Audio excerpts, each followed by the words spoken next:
Allez, si je vous dis, accrochez-vous bien, je vais être obligé de le lire, plutôt que de n'étudier le champ des probables, voilà, plutôt que de n'étudier le champ du probable, pardon, nous étudions plus largement les évolutions de l'ordre du possible pour ouvrir les champs de vision, sortir du conformisme des tendances actuelles. J'ai bien fait de le lire. Elle devait être à mes côtés. Je parle de Mathilde Lechat et Suzy Raza-Fimieri, je vais y arriver, toutes deux designeuses chez OnePoint et issues de l'école de design de Nantes, Cocorico. Ne boudons pas notre plaisir. Et c'est la séance complément d'information. Elles ont enregistré hier en urgence cette intervention et elles vont nous parler du design prospectif. Écoutons-les. Bonjour, je m'appelle Suzy. Bonjour, moi c'est Mathilde. Nous sommes toutes les deux designers globales chez OnePoint. OnePoint est une entreprise française spécialisée dans la transformation du numérique des entreprises et des organisations. OnePoint nous propose une démarche design qui nous permet de créer une valeur nouvelle et innovante, qu'elle soit technologique, métier, organisationnelle ou managériale. Le design est une vaste discipline. Chez OnePoint, nous en pratiquons de multiples, mais aujourd'hui, nous allons nous intéresser au design prospectif. Nous avons toutes les deux la certitude, éprouvée par la pratique, que travailler sur le futur est un formidable levier pour anticiper, innover et se préparer à un futur meilleur. On peut déjà se poser une première question. Pourquoi parler du futur ? Nous avons dans notre quotidien plusieurs éléments qui nous prouvent qu'il est important de penser long terme. Nous sommes dans un monde qui va de plus en plus vite, un monde qui est complexe et où il est important de se projeter. Et dans ce contexte, les entreprises qui sauront s'adapter seront celles qui réussiront.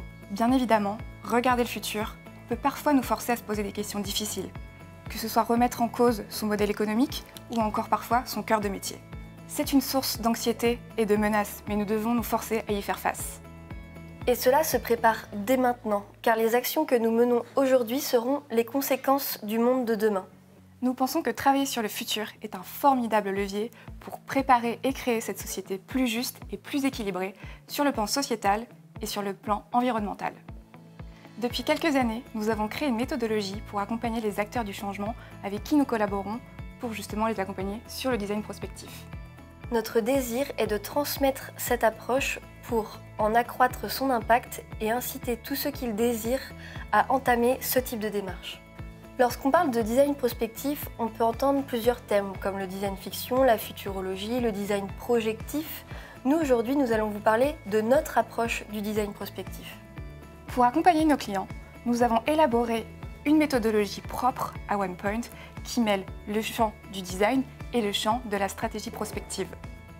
Pour structurer notre approche envers le client, nous avons élaboré une méthodologie qui est basée sur une hybridation entre le design et le champ de la prospective stratégique. Notre idée est de tirer parti de chacune de ces notions pour avoir l'accompagnement le plus précis possible. De la stratégie prospective, nous gardons l'approche rigoureuse et exhaustive des possibles, main dans la main avec les experts pour proposer et concrétiser la démarche sur des axes stratégiques.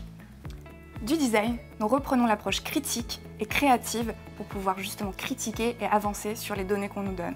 Le design nous permet de concrétiser de nouvelles formes et créer des objets prospectifs. Et pour créer ces nouveaux horizons, l'approche collective est fondamentale. Notre idée est de rassembler autour de la table les différents métiers et acteurs pour provoquer le débat et créer ensemble des futurs souhaitables. Le design prospectif, c'est une approche rationnelle.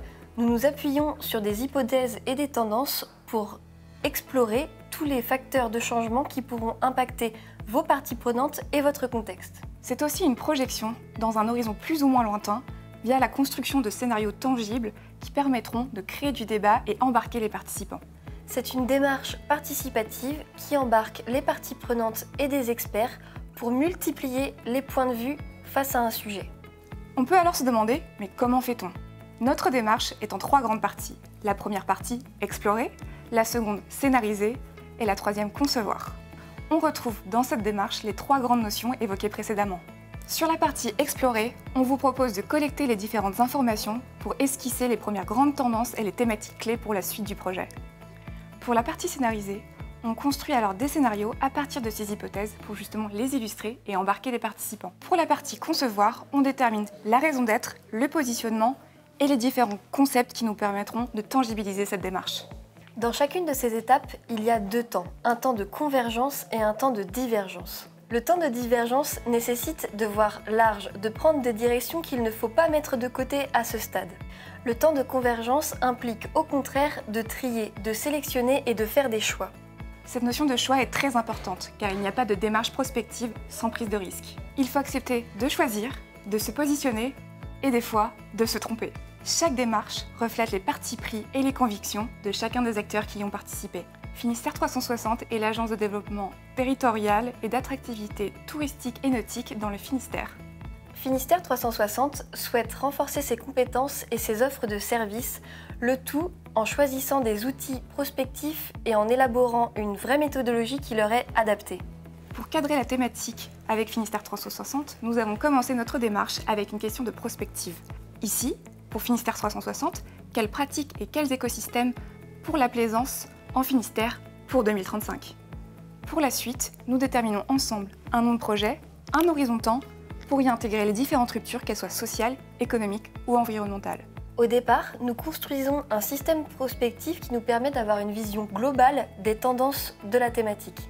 Nous abordons ensuite la question des scénarios. Issus de la combinaison de plusieurs hypothèses, ils permettent de formaliser et concrétiser ces objets, ces hypothèses, sous la forme d'une histoire illustrée. Nous pourrons y trouver le contexte et les différentes dynamiques dans lesquelles les personnages vont pouvoir évoluer. Nous pourrons y également retrouver des illustrations permettant de se projeter dans ces futurs possibles. Pour comprendre la différence entre ces différents scénarios, nous pourrons y retrouver des variables différentes selon chaque histoire pour nous permettre de les comparer et de comprendre les différences entre chaque scénario.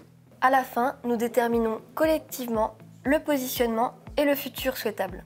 La finalité étant de se projeter et de définir des orientations stratégiques et des actions à mener par la suite. La dernière question qu'on pourra se poser ensemble, c'est pourquoi entreprendre une démarche de design prospectif ? En d'autres termes, le design prospectif est une approche qui permet d'identifier les risques et les tendances et les signaux faibles pour en définir leur ampleur et pouvoir s'y préparer à l'avenir.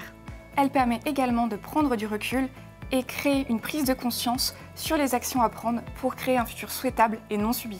Et pour finir, elle permet de mettre en place ces différents plans d'action et projets pour demain concrétiser ce futur. Tout cela en adoptant une démarche créative, en se posant des questions plutôt qu'en se basant sur des certitudes, et tout ça pour sortir des sentiers battus.